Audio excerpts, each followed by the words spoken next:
Okay. 3, 2, 1, go. Hi. Welcome to another episode of the Unfiltered Guide to Parenting podcast. I am your host, Rachel Solomon, and this is Brianna Jackson. And Brianna is a OT, an occupational therapist. Yeah. And we're going to talk about sensory processing, how that impacts your kiddos, how that impacts you, and how OTs can help. And also things that you can maybe do to help at home. We're going to try to cram all that into 25 to 30 minutes. It's a lot. Good luck. Good luck. So let's start with what sensory processing is. Ooh, that's a big question. So sensory processing is how our body takes in and interprets information and how we can kind of interact with our environment. So there's 7 senses of the system. Like little filters. Yep, like little filters. Yep. So obviously the main ones are your taste, your vision, auditory, touch, yes, vestibular, which is also located in your ears. So it's your body and space, and balance is proprioception. And then a big one that we don't know about is interoception. So 7. You were taught 5 senses in school. You're wrong. Right? 7, yeah. Yeah. 5. Yeah. 5 senses in school. One, yeah. They're not wrong. There's just also 2 other ones. There's also 2 others. That are very important. Actually, interoception is probably one of the most important senses of the entire body. It tells us when we're hungry. It tells us whether we're feeling hot or cold, and also when we need to use the bathroom. Yeah. So a lot of kids that are struggling with potty training most of the time have some sensory stuff on top of it. And so their bodies can't interpret or understand when they need to go to the bathroom because they don't understand that feeling. Interesting. Yeah. I was talking to a family a couple weeks ago with a little one that's like 7 and is bedwetting overnight. And they're like, we cut off fluids like 5 hours before bedtime and all these different things. And I was like, you should probably see an OT. And they're like, for what? And I was like, because the kid will never understand like what their body feels like when they have to go to the bathroom and how to wake up in the middle of the night to do it. And they kind of just blew me off. Like, see you later, Grandma lady. Sounds dumb most of the profession. But then we're just going to punish our child because she's not listening and she's bedwetting at night. So it's just going to punish her. That's probably why she's bedwetting.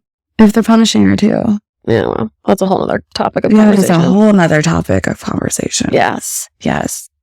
What, when we are thinking about sensory processing and like the little guys, I mean, really any age, like what do we think, what should parents know and be thinking about or looking at? I know it's a broad topic, but like just a few things. That's so good. So a lot of times too, nowadays we want kids to sit down and play and do stuff, and that's not typical of a kid. Their bodies need to be moving, they need to be up, they need to be active, doing different things, playing with different stuff, getting messy. That is a big thing. Yeah. I have a lot of parents that they get a little ixy about, ooh, we got dirty fingers, dirty hands when we're eating. Let them be messy. Also, letting them go out, playing outside, getting dirty. Yeah. That is such a huge thing because those, as kids get older, can lead into being picky eaters, disliking being dirty, being anything like that. And so we want their sensory systems to grow and develop through things like that. Yeah. And I think too, though, what we find a lot when kids are tiny is it's just easier to clean them up and it's just kind of easier to not have the mess. And then we'll see a lot of parents, right? They're like, their sensory systems can't handle it either. And so they're like, get out of here, wipe their face every bite, wipe their hands every bite. But in reality, what you're teaching their sensory system to do is to fly, right? Like you're teaching them every time you get messy, fight or flight, like you're supposed to be like, I'm out and not do it. Yep. But in reality, like a lot of our world, you can't really do that. No. And that's why a lot of kids end up, when we do that, it does create kind of a trauma response with sensory processing because they are in such a fight or flight response. They don't, and that's where a lot of anxiety comes out. That's where a lot of like behaviors can come out too, because their body is just, it doesn't know how else to regulate through different things. So explain what you mean by regulate. So how a typical sensory system works is that when you take in some type of input, whether it's loud noises. So we could do loud noises, for example. So we hear some loud noises, our ears hear that, and our whole body is trying to take in that information of that loud noise. What are we hearing? What is going on? And whether or not, if we like that noise or we don't like that noise. And a lot of times if the noise is too loud for our body, we'll want to like cover our ears, or we'll want to have something quiet or something like that. And even too with like something bright, a lot of people, like don't like bright light. And so what they do, their body interprets that bright light. And so they tend to go towards more like a darker light just to help stay calm. Well, I mean, there's processing of all of that too, right? It's like you hear, let's talk about a real life example. So you hear you're out somewhere with your kiddo and there's a loud bang and you call your kid's name and your kid doesn't respond. They're not choosing not to respond. Their body's processing that loud bang that might have thrown their body into this like dysregulated state. Like, I can't listen to what else is happening. And then you're getting their name and then you're getting mad because they're not responding, like rightfully so. But taking a second and thinking like, what's their body processing right now? And how many senses is their body processing? Did that bang make them lose their balance? Did that bang make them turn their head very quickly to look at what's over there, right? Like, what other things did their body have to process to also then process the additional stimuli? Are they outside? Is it windy? So is all the wind on the wind on their skin, the sun in their eyes? If they're out playing in the grass, like are they touching the grass? Are they feeling all this stuff? So there's so many things that they're doing, and then this gets added on top of it that they may just not be able to. They have to take a second to kind of process what's going on. Yeah.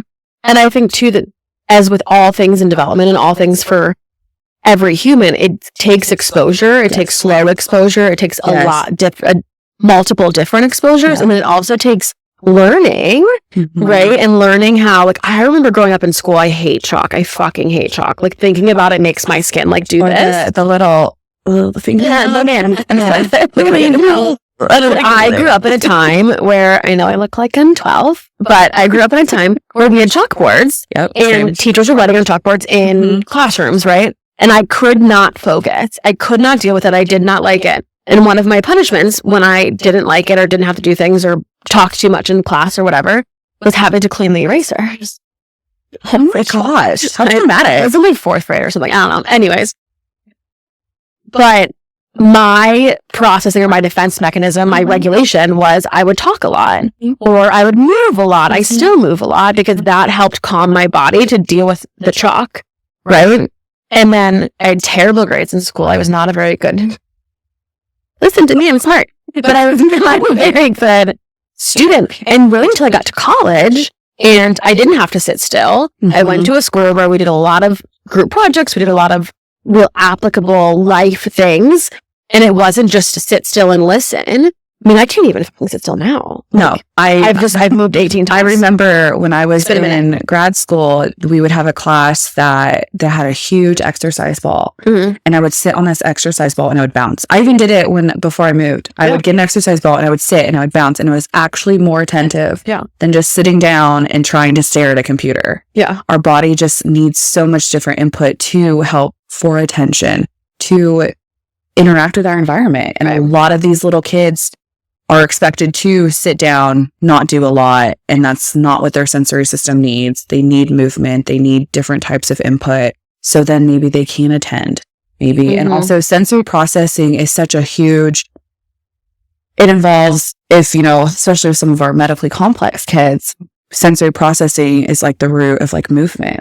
Like we have a few where like the tactile input, we're getting tactile input, and now they're actually like kind of engaging more with like visual stuff. Tactile input being like what? So tactile input can be anything, whether it's like us, like we're touching these little pillows right now, or like little sequins, or emotional support. Your animal pillow. It could be touching, anything that like little fidget spinners, stress balls, like the little poppet, anything that tactile that is touching. A lot of times our body just needs that so we can actually attend to what we're doing. And also sensory processing plays into the communication side. So if that's a steep hill. Yeah, it's a big steep hill. You want to die on it? And overrated that yet. That might be a whole other conversation. Yeah. But yes, go a little bit into that. No, well, so Especially for our little ones, our very in friends. hindsight, is a lot of times if kids are there's a whole component to communication, but sensory processing, like we talked about, if your kid isn't responding to their name, their body's probably trying to attend to something else.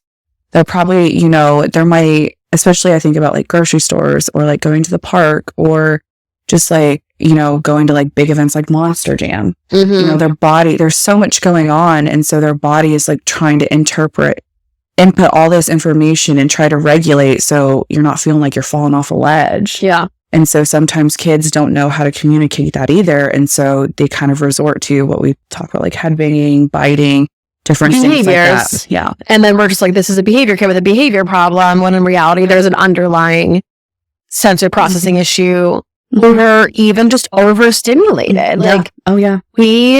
Speaking of overstimulated, I'm going to take a pause because I want my drink and I want to pause. So, words for me. Oh, I'm out. I know, it's fine. The drink. So, I want to talk about what people might be doing that they think is helpful for their kid with a lot of energy or that can't focus, that might be harmful from a sensory processing perspective. Do you know where I'm going with that? So a lot of times people think that just letting their kid run in circles all day long, literally, can help with that. And it doesn't. It doesn't. Why not? Because I'm running on their energy. Yeah, that's not. No. So when in reality, if you're just running around, you're just going in circles, you're actually heightening your vestibular system, because if you're just running, you're going in different directions. And then you're not really getting any input into your body. You're like that little runner's high. You're not really. And then also a lot of times too with kids, if we want to, they're here and then we keep giving them input. That's like a lot of high energy, high activity stuff. They come up here. And then it's really hard to bring them back down to where we want them to be. And so if we do running, letting them crash, letting them throw heavy stuff, letting them, like crash into a wall, or crash into a crash pad, or make sure your wall is padded. I mean, I would not want a kid running into this. With their arms? Okay, with their arms. So I'm thinking like, I was like, wrap your head into the wall. I promise it'll calm you. Like, what about if they run like a catch themselves? So doing stuff like that, pushing up, like, so having parents like stand in the way and like you like having the kid like push your kid, like push you. Yeah. So like that deep pressure, like that deep engagement of muscles, that what we call proprioceptive input, where kids are like, any human, like you go to the gym and you pick up weights and you feel like a lot of movement and a lot of tension in your muscles. That is calming, not alerting. Like you want to combine both calming and alerting, because a lot of time, because like if we're trying to calm their body, like just doing everything calmly, it's not gonna, their system is just gonna still like try to seek it out. But if we're doing everything alerting, it's going to be really hard for their body to calm down. So that's why pushing, doing stuff, it's a high energy, but it's also getting like a calming input back, just like pushing. It's a push and pull. Yeah. See, the goal isn't necessarily like wait till your kid losing their shit and then you should go pick something heavy up. That'll help you. They would not do that. You don't. So the biggest thing too is you don't want to wait until a kid is in mid meltdown to give them, because they're not going to do it. Their body is already overstimulated, doesn't want to do anything. And the goal is to provide input throughout their day. So they're not doing this overstimulated, calm. We want them kind of here so that they can filter, right? And like take in and kind of go back and forth between different senses. Does that make sense? Yep. So how do we successfully, like a few key points and triggers that people can identify when their kiddo needs some of that input, if they're not waiting until the end of the end, right? Like, how do we know when to throw it in there? Do we schedule it? I would try to always, one thing I try to do is like make an obstacle course. So like in the morning, because a lot of times I could just make it make it part of your day. Because a lot of times, I like that. Sensory input, it can be very hard to, you know, especially if parents have multiple kids, it's really hard to get into your day. So I always say, like, do an obstacle course in the morning. Have like I used to have a calendar where like you would just pick like an animal walk, and you would animal walk from your bed to the breakfast table. So like every morning we're doing some sort of something, and that kind of sets the tone. I like that, because instead of just like walking, it's like, okay, like let's do a frog walk to the table. And it's not like you're going outside of your day or anything. It's just, it's an added thing into the routine. Yeah. Especially because when it comes for school and daycares, a lot of them do require kids to sit. So long. Yeah, that's another topic. And so sitting. A lot of kids will end up masking too. And that's why we do see a lot of kids having meltdowns after school, needing a lot of energy because they're having to sit. They're having to like try and use everything in their power to attend to what's going on, to follow all these directions, to do all these transitions. And then they get home. It's just like we have to let it all out. Yeah. As with last podcast where Rachel and I were encyclopedias for each other, I will be an encyclopedia for Brie. Masking is basically where kids want to kind of let their sillies out. They want to let their wiggles out. They want to let their weirdness out, whatever you want to call it. And they know if they do, even though their body says they need it, they're going to get in trouble. They're going to have a friend bully them. They're going to have a teacher move their little clip down to a different color. But I hate that so much. All of these things. So they hold it all together and they keep all their wiggles in and they keep all their silliness in. And then when they get home, they're like, I'm in a safe space. I know that my parents are going to love me no matter what I do. And they just lose their shit and they let it all out. And they've had it all day, especially I would say like kindergarten to like 5th graders, your elementary kid. Yeah. They have a really hard time. So to Brie's point, adding into your routine, when we come home from school, it's not immediate sit down and do homework, but it's also not go to the park and run in circles. It's maybe the obstacle courses. It's maybe some... You can make fort. Yeah. I love using couches, couch cushions, anything, pillows, blankets. Yeah. That way, because a lot of things like... And then doing homework in the fort. Oh yeah, doing homework in the fort. Or sometimes I would always like to do when I was in the clinic is if we were working on something, having a scooter board, I would have them like do an obstacle course at the scooter board, come back, lay on their stomach on the scooter board, like do a problem and then go back and just kind of like go through an obstacle course one time, come to the table, do some homework and then go back. Right. Not just like staying and sitting and doing it but also not doing it right away either. Like and sometimes I have kids too that are very overstimulated at school and they want to go to a dark, calming corner for 30 minutes to an hour just to calm down.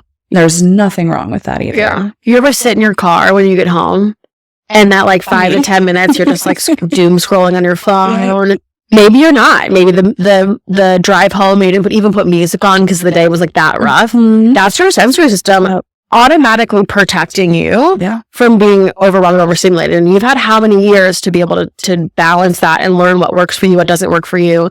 We have a whole room here at the barn, which is, there's no lights in it. There's 2 crash pads. There's a rocking chair because that rhythmic rocking, that linear movement is super calming.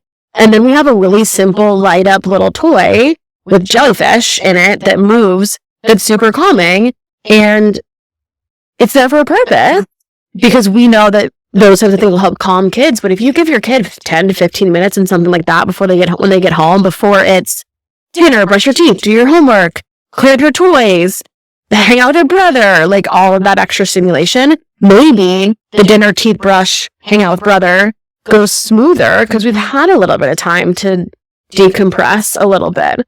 The kids aren't robots, and I think sometimes we expect them to be. Oh my gosh, I think that's another topic too. Yeah, we had a lot of topics. I think too that also I lost my train of thought. Oh, good, because I want to talk about one other thing. Okay, I lost it. I want to talk about something because I love St. Petersburg, and we have a ton of wonderful. Don't feel attacked, anybody, or do, and maybe make some changes. We have some wonderful breweries in St. Petersburg. I'm not a big brewery. That are very kid friendly. And we hear a lot in therapy my kid acts a plumb fool in these situations. Well, And how do I get them to listen? And how do I get them and like, listen, maybe the answer is just that a 2-year-old can't spend 2 hours after they've been in daycare all day at a brewery at the end of the day and actually function and actually eat their dinner and actually listen to the directions and actually be safe, because there's lights and sounds and there's so many things going on. There's no structure to the environment. There's no routine going on. I had one family tell me the other day that they tried to spend 4 hours at a brewery on a weekend when it was so busy, and they wanted me therapy to fix that. And you know me, I was like, don't go. Or go for 30 minutes. get a babysitter. Or, I'm sorry, but if anybody takes offense to that, I will probably burn. Get a babysitter. Or I'm sorry, but don't cancel headphones. Something. Take a break and go for a little car ride, or go to one that's close to a park that you can go to a swing and let them swing till linear calm down. But you cannot put your toddler or your 2-year-old in a situation where their bodies are overstimulated, they're running in circles, there is no structure and routine, and then get mad at them when they lose their shit because they've been there for too long. And then this is when masking happens, though. Stuff like this, it's just, I get it. Like, you want to go out, you want to do stuff like that, but sometimes these kids they can't tolerate that. It's just too much. And so we can't put all this pressure on these little tiny toddlers, when in reality, most kids can't even start regulating themselves until 5. Oh, so that's another topic, a co-regulation. Co-regulation happens from birth to pretty much 5, and it still happens after. So co-regulation meaning I'm a mom. That sounds weird. But I mean, you are. To all of my therapists and children at this bar, I am frustrated, I'm upset because my baby is crying and I can't get my baby to calm down. I continue to be frustrated and upset. The baby continues to be frustrated and upset. As soon as I take a calm breath approach, sit in a rocking chair, and I center and I regulate, that baby will start to regulate too, right? So that's kind of a layman's way of regulation. And it's even to like finding things to help regulate your kid. So like, whether it's like, oh, I see like we're starting to get overwhelmed, like kind of like we can go to like the calm room or something. Or a lot of times you have to let them just go work through it. You have to just let them, because a lot of times too, even removing them from the situation, if you're as a parent like overwhelmed, it could maybe lead to a lot of like a power struggle, and that could also potentially lead to some other issues. And so sometimes you just got to kind of let them just barrel it out. And then if they're not harming themselves, they're not harming anybody else, sometimes it's okay to just let them have at it. And then after they've kind of, give them stuff they want to crash into, whatever, keep your voice to a none, because that also can cause a lot of just reaction too. Yeah. I said we talked a lot about sensory processing and a lot about... There's so much more. I mean, there's a lot. We'll probably have quite a few podcast topics on this from like different OTs, different perspective, different age groups.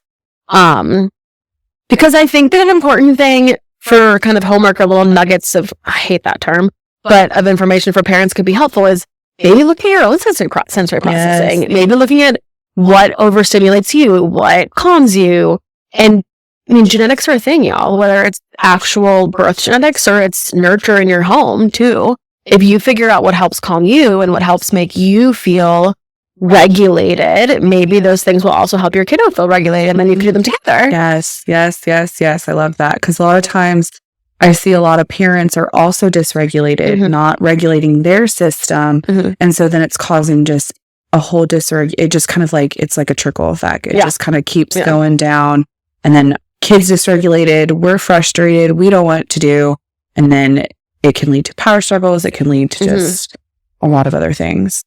I think it's important to just like give yourself and give your kids some grace. Yes. And if you can take an extra 30 seconds to a minute before you react, or I don't want to say punish, or before you just think about like, what could their sensory system be doing right now that's causing them to do this behavior? What's the why? Why are they responding to me? Why are they screaming, kicking on the floor? Why are they laying in their bed and not getting up to get ready for school. Like, they're not just choosing to be little assholes. I mean, that's part of it for sure, because that's just kids in general, and they're learning and they're growing and pushing boundaries. But what else might be going on that they need that extra support from a sensory perspective?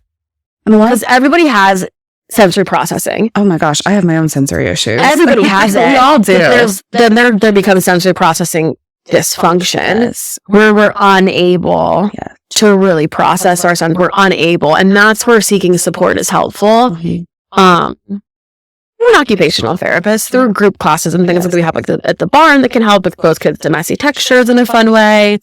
There's a lot of ways that you can go about helping your kids learn how to process their senses, but then there's also that level of maybe we're really having a harder time than just a few routine adjustments can fix, right? Yeah, a lot of times if you feel like even those small adjustments aren't making a difference and your kid is just having the hardest time, play can be also like we're not wanting to play, where, it just seems so irritable all the time. And like you're wandering in circles, walking on eggshells, that's when you need to really seek out, assistance from like an OT to help with those things, because that's what a majority of our profession is we look at the sensory system, we look at things impacting it, and then we figure out what we can do to provide strategies so these kids can be successful later on. Right.